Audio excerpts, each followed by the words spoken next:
ce prêtre, je le connaissais pas. Et puis un matin, en prenant mon petit déjeuner, la première chose qu'il a fait, il a mis sa main dans ma culotte. Et je me suis sauvée, j'étais choquée. J'avais 10 ans. Et donc, chaque fois qu'il pouvait me choper, il me chopait, quoi. Quand mon père est décédé, le curé de la paroisse Saint-André, il est venu voir ma mère, il a dit, écoutez, il y a une manicanterie qui s'installe, ici pas très loin, et les prêtres, ils auraient besoin de quelqu'un pour faire à manger pour les gamins. Donc on est arrivé là, dans cette maison, il y avait 2 prêtres, qui étaient braves, hein. J'avais 4 ans, mais ils étaient gentils, ces 2-là. Et puis, quand j'avais 10 ans, il y en a un des 2 qui est parti, et il y a un prêtre qui est venu d'une autre paroisse de Lille, et qui s'est installé là pour s'occuper des petits chanteurs. Et donc, ce prêtre, je le connaissais pas. Et puis, un matin, en prenant mon petit déjeuner, la première chose qu'il a fait, il a mis sa main dans ma culotte. Je me suis sauvée, j'étais choquée, j'avais 10 ans. Et là, il m'a dit, mais tu sais, je ne fais rien de mal, hein. J'admire simplement ce que Dieu a fait, donc il dit, j'ai le droit de le faire. Et donc, chaque fois qu'il pouvait me choper, il me chopait, quoi. Et c'est pas seulement la main dans la culotte, c'était ses doigts dans le vagin. Et puis, à l'âge à peu près de 12 ans, j'ai dit à ma mère ce qu'il me faisait.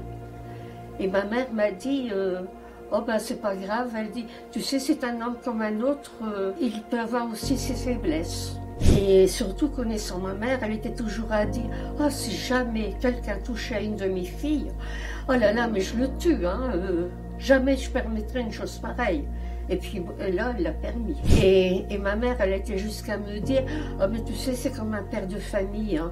Alors ça, un coup de poignard dans le cœur, avec elle, j'en ai pris, hein. Et puis alors une fois, je l'ai eu au téléphone, et puis elle m'a dit, oh, de toute façon, ce qui t'est arrivé, c'est de ta faute, tu n'avais qu'à en parler à un autre abbé. Alors là, j'ai claqué le téléphone, et puis là, j'ai dit, bon stop, ça suffit maintenant. Et alors, c'est toujours la même chose avec les enfants comme ça. On a peur, on est une victime et on pense qu'on est coupable, et on a honte.